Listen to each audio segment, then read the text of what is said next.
and here's the completed painting.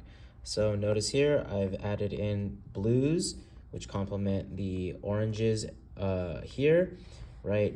Greens that complement the reds and the pinks and things like that. And I basically just did variations of greens and blues through like adding white, adding black, things like that, okay? I made sure to have the correct values still, right? Notice here, this is like covered, like any part that was like covering her body was gonna be green. Any water that was gonna like just be not covering her body, left it blue, okay? And it still had like the value changes like this, right? So this is like the foam of the water, which is why it's lighter.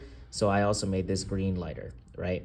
This area here is in a darker part of the water, so that's a darker green as well, okay? That's the sort of pattern that I used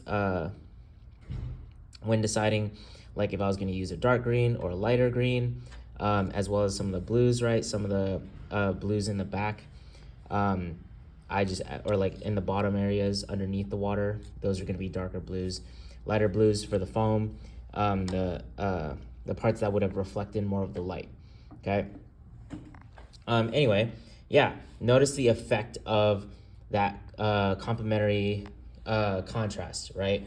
And how well things that are like secondary colors to each other really connected with each other. So you can really tell where all the water is, right? Like the water is just one piece. Whereas you can tell that the parts that are not covered in water, the parts of the character that are not covered in water and the sky that are not covered in water are clearly not covered in water, right? Water is in the foreground. You can see it in front of the character. You can also see some behind the character here as well. And it stands out because the character is like the complement in terms of colors, okay?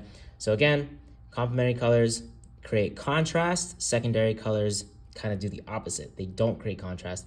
They merge different parts of your painting, right? So all of this here, all of these are blue, but this is gonna be a secondary color, but you can still tell that that's part of the water, right? This area here is especially prevalent, all in front. You can tell that this water is all in front of her, because of those, because they're secondary colors, right? These are all secondary colors as well, which is how you can tell that they are not covered in water, right? So again, painting's all about contrast. Complementary colors is just one way that we use contrast, and secondary colors is how we reduce contrast between different parts. All right, so that's the project. In yours as well, you need to, again, plan ahead of time what your what complementary colors you're gonna use. Don't just jump into it and try to copy what you see, right? Where the goal is not just to copy the picture, it's to practice using complementary colors and secondary colors.